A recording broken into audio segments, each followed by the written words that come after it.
time to get geeked up. Correct. And I think we're covering all the best pictures, a lot of things. Should we take a closer look now at our personal picks? Should we get into the official Geeked Up, the 225th annual Geeked Up Oscars picks? Now, by the way, I'd like to point out, have nailed 3 years in a row. Your boy Big LW has nailed the Best Picture award, all right? Where last year, of course, I nailed it for Parasite, where I believe you loved Parasite as well, but I believe you had Jojo Rabbit, which I think you liked Parasite more, but thought they were going to give it to Jojo Rabbit. I liked Jojo Rabbit more, but thought they were going to give it to Parasite because I didn't think there was going to be like a fucking Nazi on stage to give the Oscar speech. But so I had Parasite last year. Then the year before that, of course, I had Green Book, whereas you took Bo Rap, I believe.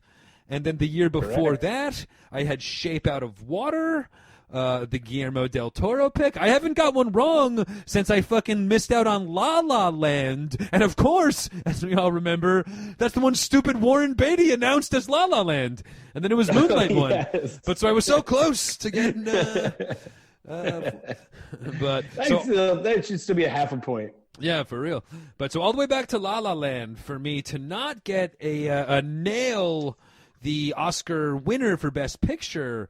However, this year I'm not as confident, honestly. I feel much more even field, and I guess we'll get into our picks now, but we won't start off with the Best Picture, obviously. No, we'll go in the same order as we were going to do it. So we'll start with, let's say, Best Supporting Actress, all right? Best Supporting Actress, who do we got? So, I mean, I guess for right off the bat, the lead story here is the girl from Borat. What amazing performance. Usually comedic performances like that don't get recognized by the Academy. However, the fact that he almost got Giuliani to rape her on film, I got a feeling I think we said it at the time. If anything's going to win you points with the Academy, it's impaling the career of Giuliani. As well, Glenn Close is up for it, though. Always...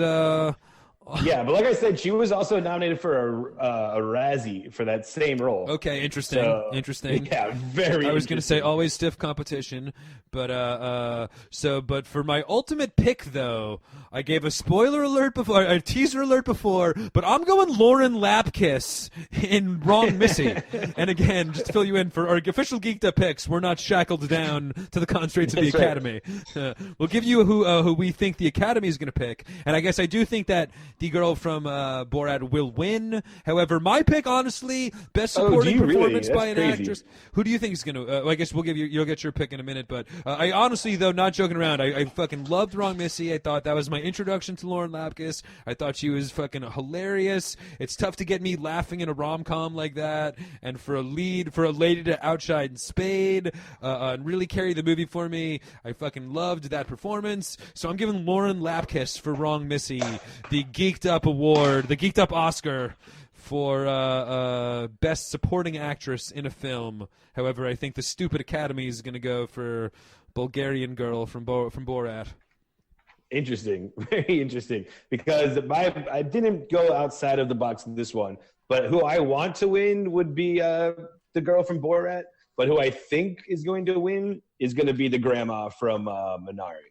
Okay, I don't think there's any chance in hell that the girl from Borat's going to win. I mean, it's definitely rooting for the crazy that you think that's going to happen. Well, give us the noms again, actually. Do you have the noms handy again? I do. I'm right here. So the nominations are Maria Baklava for Borat, Glenn Close for Hillbilly Elegy, Olivia Colman for The Father, Amanda Seyfried for Mank, and then Yoo Jong-yoon for the grandma in Minari. Okay, yeah, you're probably right. Actually, I forgot about the grandma from Minari. I'm sticking with my girl from Borat. However, you're probably onto something with the grandma. Yeah, and well deserved. She was great, dude. And I hope she comes out on character and does the moon dance on stage. Yeah, right. But honestly, I would after seeing Borat, I thought that I couldn't possibly be rooting for anybody harder than the girl from Borat. However, grandma from Minari, I would be just as happy with, to be perfectly honest.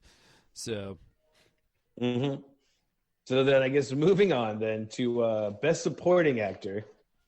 All right. I guess I'll run through the guys again. I'll let you run through the noms this time. Okay, we got Sacha Baron Cohen for Trial Chicago 7, Daniel Kaluuya for Judas and Black Messiah, Leslie Odom Jr. for One Night in Miami, Paul Raci for Sound of Metal. He was like the guy that ran the rehab. And then Lakeith Stanfield for Judas and Black Messiah. Which, off the bat, I'm going to say something weird. Daniel Kaluuya and Lakeith Stanfield, neither of them were. I was going to say, am I wrong when you said Lakeith Stanfield, or didn't you already mention Daniel Kaluuya or whatever his name is? So they're both supporting actors? Yeah, so who's the lead in this fucking Wow, flick? we should have thrown that in there with our snubs earlier. And again, unfortunately, neither one of us have seen that yet. We both plan on it. Because, look, it's the same thing that happened 2 years ago, or it was last year, Once Upon a Time in Hollywood. It was a weird thing to do, but in the end, Leo was the lead. Yeah, they had to choose somebody. Pitt. I mean, even though you could have coin flip. This one, there's like, they're both supporting. Like, what, each other? Who's the fucking... I know, seriously. Wow, that's interesting. We should have brought that up earlier, but and again, we haven't seen that. So I would hope one of them wins, then, for fuck's sake. But that's my. If I'll go first, my think is I think that one of them are going to win it. One of the two of them. But what I want is Chadwick Boseman for his role into Five Bloods as Storm and Norman. Okay, right? Storm and Norman from you're sticking with your pick from fucking last November or whenever the fuck that movie came out. Yeah. Correct. But Correct. I mean, definitely would be well worthy for a performance. He wasn't in it for that long necessarily, but long enough to win a supporting actor rather.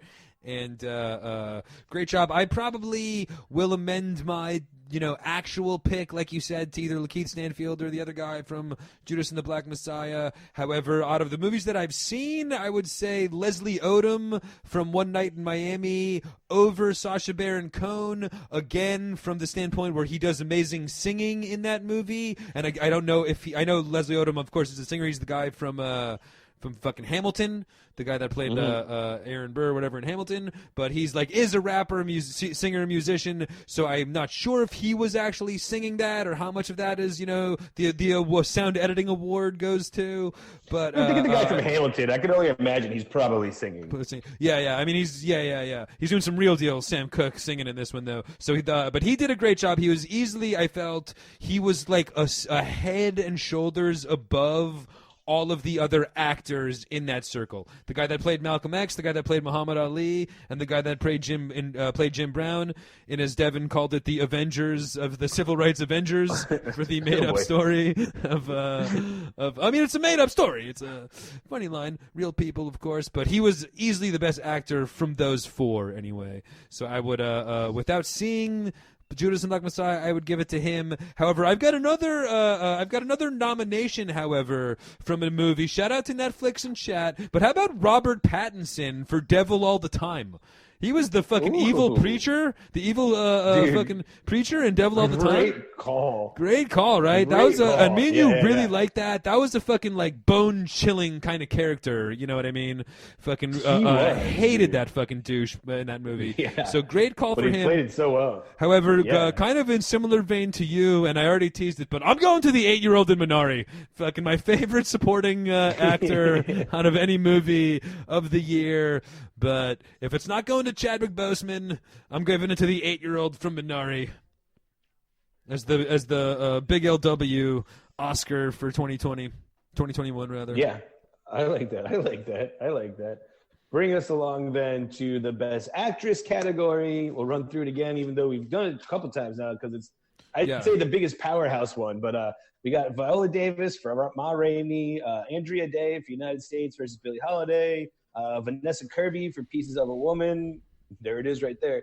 Frances McDormand, Nomadland, and Carey Mulligan, Promising Young Woman. Okay, as well, the lady Viola Lewis or whatever her name is from Ma Rainey. I know that movie, like I was talking, was really kind of stole the show by Chadwick Boseman, who absolutely did. But her, she is another unforgettable, fucking just dark, evil, and she's they're painting out to be, she's victimized by the fucking culture around her and has turned her into this fucking hard bitch of a personality. But Ma Rainey is a character that you'll never forget as being wow, that is a fucking bitch you do not want to cross, that fucking goddamn Ma Rainey. She was amazing as a fucking makes your skin crawl, run the other way when fucking Maz come in kind of character, you know? So scary, powerful character. So she was really well deserved a nomination for sure as well. I don't think with Andra Day and Frances McDormand standing up in there, I don't know if she's going to take it, but I've got another nomination as well from outside. 2 nominations, actually, from outside the flock. But one big shout-out to Ted's daughter, of course, from Bill and Ted's Bogus, whatever the fuck the third one was. But whatever the girl that I liked from that movie was that was listening to, like, The Dead from 74 in the fucking first scene, major points to her. But on a more serious note, a great performance in a great indie film, Kajillionaire, by Evan Rachel Woods from Westworld. Carrying a great movie, fucking like a black comedy. But she was she did a great job in Kajillionaire as well, I'd say. It was one of my like faves of fave movies that I've seen over the year. But Evan Rachel Woods, however, if I'm going to lead off with my pick, big shout out to Andra Day. Was absolutely amazing as Billie Holiday. I don't know how much of the singing you can give her points for because they can really sweeten it up in the post. So I'm going Frances McDormand for her second Oscar in 3 years, and I think probably her at least third overall with Fargo. But just really an amazing performance. You know, in every scene, much like Andra Day, you can't go wrong with either one of those picks, but I think the Academy will give it to Andra Day, however. How about that? I think the Academy will give it to Andra Day. I myself am going Frances McDormand for the Big LW Oscar 2021 well, pick. I'm with you on that. I think and I want Frances McDormand to win. I think she is going to win it. Again, I haven't seen the other two, so I can't put it, but I just know that, like I was saying, the range of Frances McDormand is quite amazing. Like I said, I probably wouldn't have watched that movie had it been starring anybody else or believed it as much, I guess. You know what I mean? Yeah. Like, definitely believed it as much. She's so, like, you know, unglamorous with all best of respect to her, but she's able to pull off, fucking, you know, you believed her as a nomad. You know? My Geek's choice is, it suffered from Coronaville and it never got released. It's getting released in July, but I'm already going to throw it out. Scarlett Johansson, Black Widow, hands down. Oh my God, what a great job she did. Yeah. I mean, she definitely should have been up for a nomination by now because it should have been released. I've been fucking watching 2 years trailers ago. for that movie. Yeah, I've seriously. trailers for that movie for a year. I feel like I've got it down. I feel like I've seen. I think she wins an Oscar just for the trailer, honestly. Yeah. But I think and I want. I think Frances McDormand's going to win it, and I want Frances McDormand to win. Honestly, one thing that works against Frances McDormand, just for my like overthinking conspiracy theories: A, she just won it a couple years ago. B, she fucking gave a pretty shitty speech at the Globes. You know what I mean? Like, she doesn't really care about getting the award. You know what I mean? That's true. And Andra Day, they get major points. It's a fucking super relevant, and you know what I mean? That's very true. It also might be foreshadowing to what I think the next one goes, but I think they might be throwing it to Andra Day for this one. Because of course we're going Mank for the actor, so say no more for because here we go for the riot to ensue after they give it to Mank. Best lead actor role: Riz Ahmed, Sound of Metal; Chadwick Boseman for Ma Rainey's; Anthony Hopkins for The Father; Gary Oldman for Mank; Stephen Yeun from Minari; and somehow neither of the guys from Judas and the Black Messiah. Yeah. Which is still just, I don't understand. Yeah, for sure. I don't understand. But, I mean, we talked about it already. A real powerhouse flock of nominations from the Academy. I got a couple other shout-outs for great performances, but how about McConaughey for The Gentleman? Remember early in the year? Fucking it came out like right when Gross started, but it was a great movie. Guy Ritchie, we both loved it, but I never thought I'd like McConaughey more than the American drug dealer in England, but as well, the guy from Arch Enemy, what's his name? Fucking John Manganiello or whatever, but from Arch Enemy. Got to give a big shout-out to him. He fucking did a great job in that movie, like the most fun superhero sci-fi movie of the year, and as like a deranged anti-hero. He was fucking great, so big shout out to him. Dude, I'll throw out just in vain of those movies, 2 supporting actors I would have thought of both from those movies. or from each movie you talked of. Hugh Grant from The Gentleman, just playing like such a sleazy guy. Like if you didn't know that was Hugh Grant, you wouldn't know. And I also want to say Paul Scheer from Arch Enemy. He's in it for like 4 or 5 minutes, but really like sets up like the plot of like what's gonna happen and when everything goes sideways. And he's just this drugged out, tattooed fucking freak, and he's like so out of character for him. But it was so good. It was like definitely a for sure. role. That was a great role. Like, dude, Paul Scheer's losing his fucking mind. The bad guy. The Arch Enemy had a great Weasley bad guy as well. Yeah, Glenn Howerton, dude. Dennis from Always Sunny was the bad guy. That was Dennis. Yes, yeah, you're 100% right. Dennis from Dennis from It's Always Sunny was the bad. I forgot that was Dennis from It's Always Sunny. Yeah, but he did a great job, like the Weasley bad guy. I forget.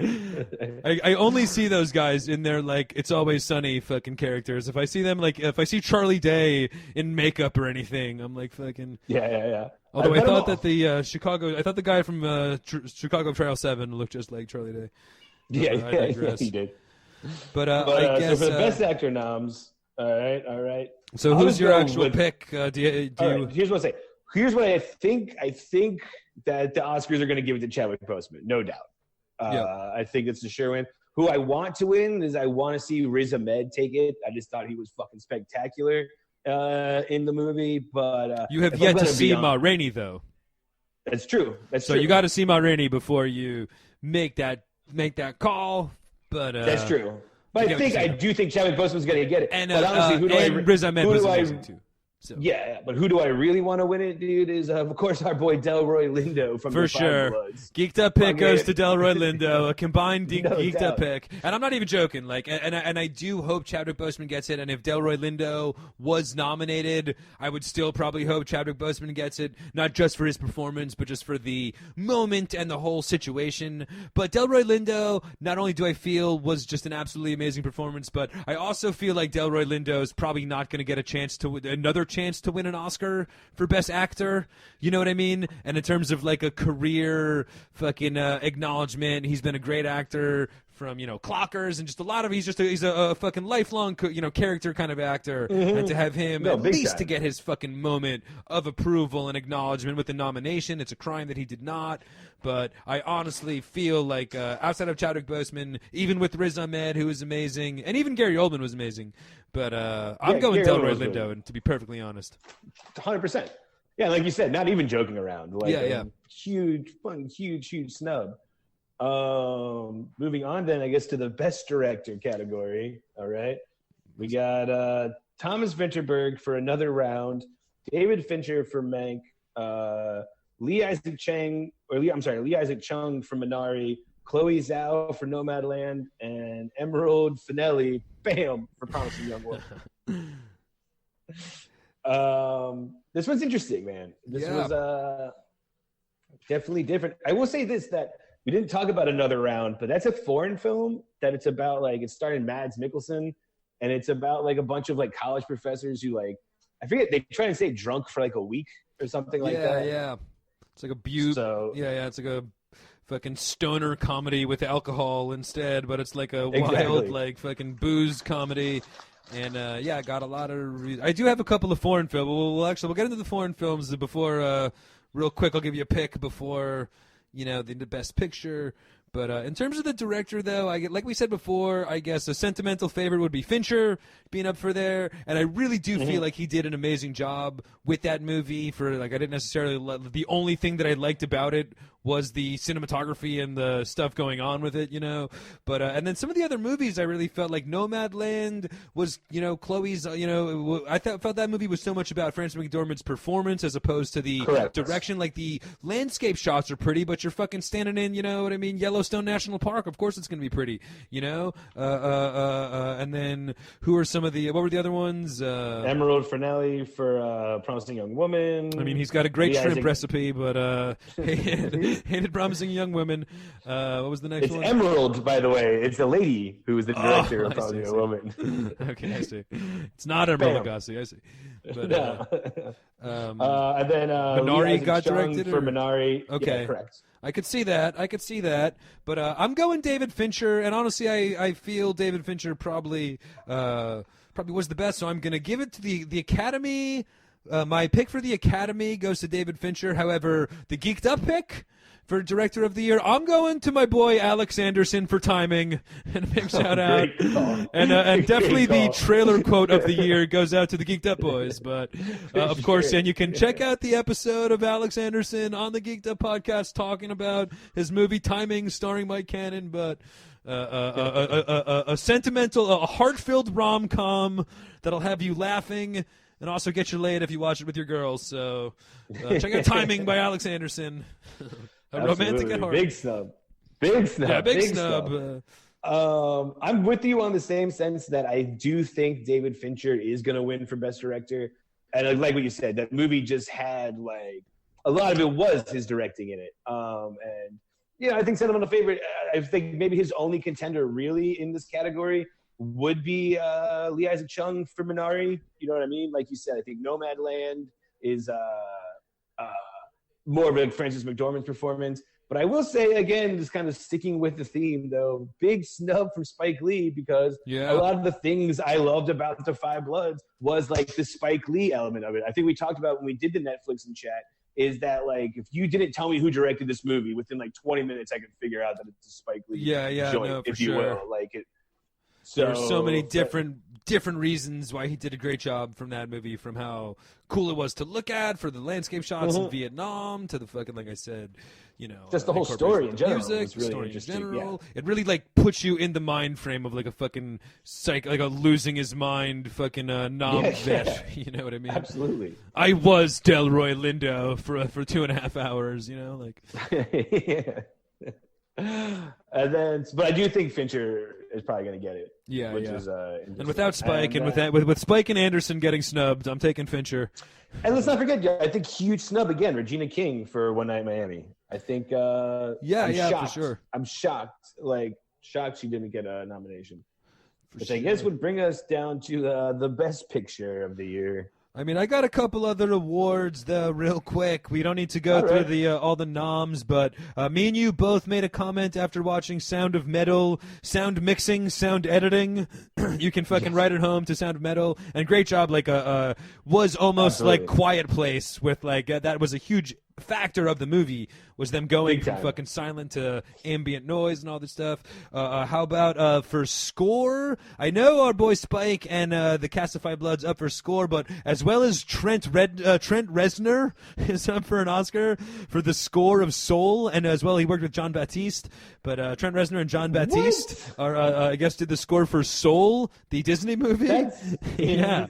So Trent Reznor getting an Oscar. Fuck yeah. Dude, what a time to be alive. He doesn't want to just fuck you like an animal anymore. He's a fucking wins an Oscar for a Disney movie. And how about, unless there's another guy named Trent Reznor, which is like, I doubt it.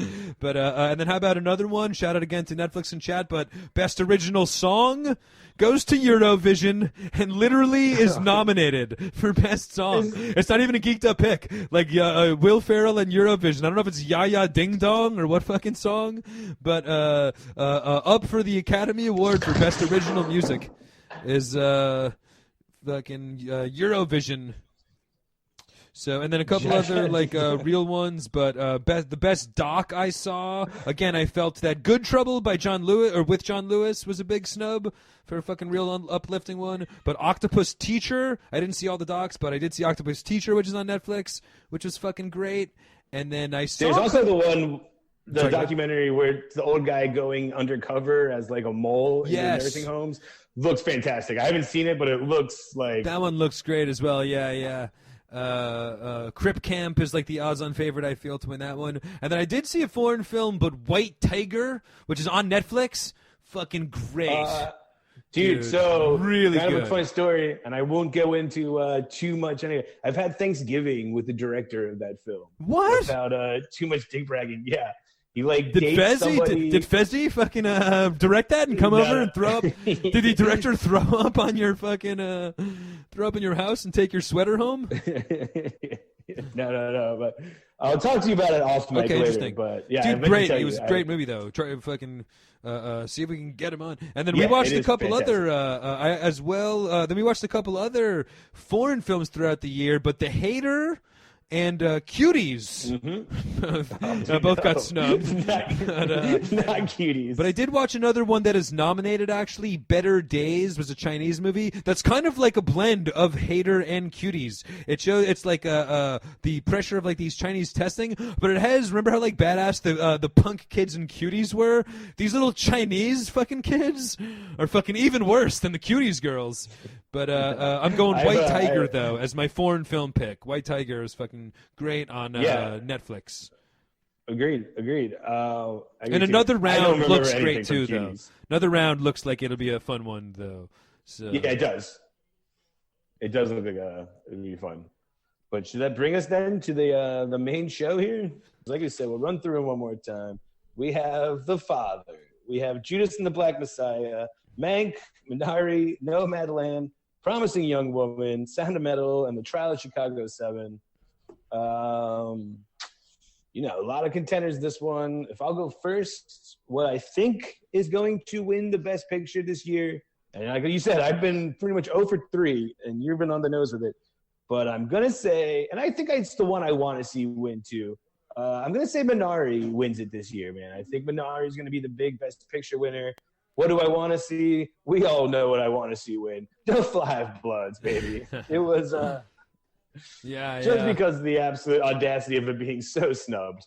Yeah, no, for sure. And honestly, not even just it being so snubbed, but I really do feel after watching every movie, you know what I mean? Like, you watch the movie, what's your immediate feeling afterwards? I felt that The Five Bloods was like, I immediately thought it was the best, but I feel in a lot of ways it stuck with me the most, and it was like a lot more diverse than a lot of these other films. I think that the three that have, and again, for me, my sentimental choice is, of course, Mank, just because I root for chaos and I want to see everybody flip their shit when Mank wins at the end. But I think the only three that have a chance to win, to be honest, is Mank, and then I think it's a two-man race between Nomadland and Minari, even though I felt that Sound of Metal was great. I don't necessarily see it winning the Oscars, but sure. I've got a really tough call. It's kind of a toss-up. Ultimately, I'm going to go with Nomadland.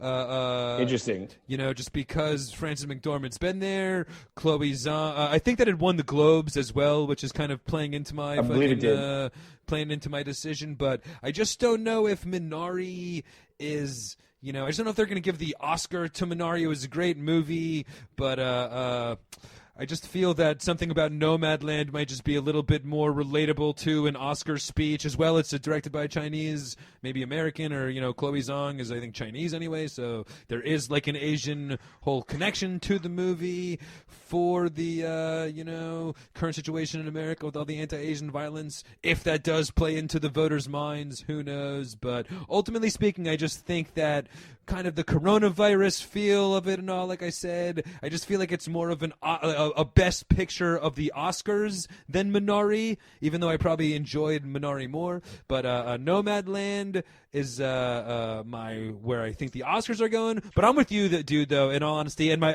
as well, First Cow, I honestly would recommend it to anybody. I really, really enjoyed it. I felt that my two favorite movies that I watched probably all year were First Cow and then To Five Bloods. And for me, you already said it. We already said it for the Geeked Up podcast long ago. But I really felt that was the best movie of the year. And like I said, and we're talking favorite movies of the year. I'm with you on The Five Bloods, and instead of the other one, did you watch that I didn't? I'm going to say my second favorite movie of the year, Big Hubie Halloween snub.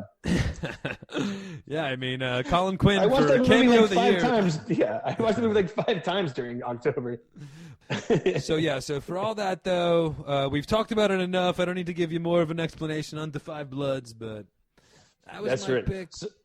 So Liam's now, if you guys are keeping score here, Liam's 3 for 3. He went with Nomadland. I haven't hit one yet. I'm thinking Minari is going to take it this year. I really like. As well, I don't want to say this, but the fact that they gave it to Bong Joon-ho last year, I just kind of have a feeling that they're going to not necessarily vote for another full Korean staff and everything like that. Filmmakers, they're going to give it, I know that the anti-Asian thing is big right now. If you're thinking in any type of conspiracy term relevance for the voters of the Academy, well, that's why I think that violence. What's that?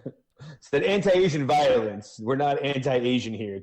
Yeah, for sure, of course. But they Nomadland has the Chinese director, so it even has that going for it. You know what I mean? So I just feel that the Academy is going to give it to Nomadland. However, Minari was better, and The Five Bloods was even better than that. So. Yeah, correct. That's the way I look at it. And the Five Bloods has everything. It's even got Chadwick Boseman if we want to be throwing out. It's got it all, baby. Fucking goddamn movie had everything. Yeah, I don't know what went wrong. There was even a Creedence song, I'm pretty sure. Fucking, it ain't me, it ain't me. Every other Vietnam it's a Vietnam song. movie, right? Yeah, exactly. I gotta play Fortunate Son at least once.